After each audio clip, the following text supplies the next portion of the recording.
अलीज़े कमरे में अकेली बैठी है। इसके जहन पर अब भी पिछली रात के वाकयात छाए हुए हैं। सिकंदर की बातें, उसके इल्जामात, उसके मंसूबे सब कुछ दिल को जख्मी कर गए हैं। मगर अलीज़े जानती है कि वो अगर टूट गई तो सिकंदर कामयाब हो जाएगा। इधर हमजा मुसलसल बेचैन है। उसका दिल चाहता है कि सब सच अलीज़े के सामने रख दे ताकि शक व शबह की कोई गुंजाइश न रहे, लेकिन वो डरता है कि कहीं अलीज़े का दिल मजीद न टूट जाए। वो अपने दोस्त आफीन के पास जाता है और कहता है, मैंने बहुत कुछ छुपा रखा है। ये वक्त है कि सब कुछ अलीज़े के सामने ले आऊं, चाहे वो मुझे छोड़ दे। आफीन उसे तसल्ली देती है कि सच्चाई कभी नुकसान नहीं देती, लेकिन तरीका और वक्त सब बदल देते हैं। उधर सिकंदर अपने कमरे में बैठा है, फोन पर किसी से बात कर रहा है। उसकी आवाज में गुरूर है। कुल की मुलाकात सब बदल देगी। अलीज़े को सच मालूम होगा, हमजा को अपनी मोहब्बत खोनी पड़ेगी और फिर ये सब कुछ मेरे हाथ में होगा। वो कहकहा लगाता है और फोन बंद कर देता है। अगली सुबह अलीज़े अपनी माँ के पास जाकर रो पड़ती है। अम्मी, मुझे लगता है हमजा मुझसे कुछ छिपा रहा है, मैं क्या करूं? माँ उसे गले से लगाती हैं।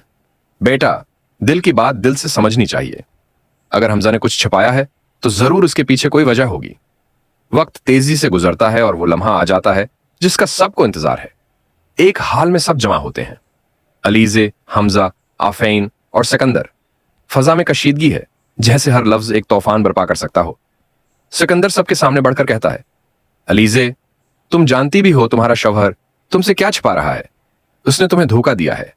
तुम्हारे पीछे मंसूबे बनते रहे और तुम्हें पता भी ना चल सका। अलीज़े की नजरें लरज जाती हैं। वो हमजा की तरफ देखती है। क्या ये सच है?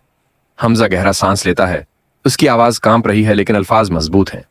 हाँ अलीज़े, मैंने कुछ बातें तुमसे छिपाई, लेकिन वो धोखा नहीं था, वो हिफाजत थी। सिकंदर तुम्हारे खिलाफ मंसूबे बना रहा था और मैं उसे रोकने के लिए खामोशी से सब सच्चाई इकट्ठी कर रहा था। सिकंदर जोर से हंसता है। ये सब झूठ है।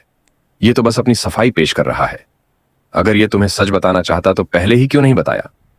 अलीज़े के दिल में तूफान है। वो आंखें बंद करती है, लम्हे भर के लिए खामोश रहती है, फिर आहिस्ता से कहती है, सिकंदर, अगर तुम्हें लगता है कि मैं हमजा को नहीं पहचानती तो तुम गलत हो। मैं जानती हूं कि उसने अगर कुछ छिपाया भी है तो सिर्फ मेरे लिए। सिकंदर का चेहरा गुस्से से सरख हो जाता है। तुम दोनों को मेरी बातों पर यकीन नहीं? हमजा खड़ा होता है। उसकी आवाज अब मजीद मजबूत है। सिकंदर, तुमने हमेशा हमें तोड़ने की कोशिश की, मगर आज तुम्हारे मंसूबे खुद तुम्हें तोड़ देंगे। इसी वक्त आफीन आगे बढ़कर एक फाइल अलीज़े को देती है। ये वो सब सबूत हैं जो हमजा ने इकट्ठे किए हैं। देख लो, सब सच है। अलीज़े फाइल खोलती है, कागजात पढ़ती है। हर लफ्ज, हर सबूत ये साबित करता है कि हमजा सच बोल रहा है। उसकी आंखों से आंसू बह निकलते हैं। वो हमजा के करीब आती है और आहिस्ता से कहती है, अगर ये सब मेरे लिए था तो मैं तुम्हें कभी नहीं छोड़ूंगी। हमजा की आंखों में सुकून आ जाता है। वो अलीज़े का हाथ थाम लेता है। सिकंदर पीछे हट जाता है। उसके चेहरे पर शिकस्त साफ दिखाई देती है। वो बड़बड़ाता है, ये कहानी अभी खत्म नहीं हुई, मैं वापस आऊंगा। लेकिन कमरा सुकून से भर जाता है। मोहब्बत, एतमाद और सच्चाई का नूर जीत जाता है।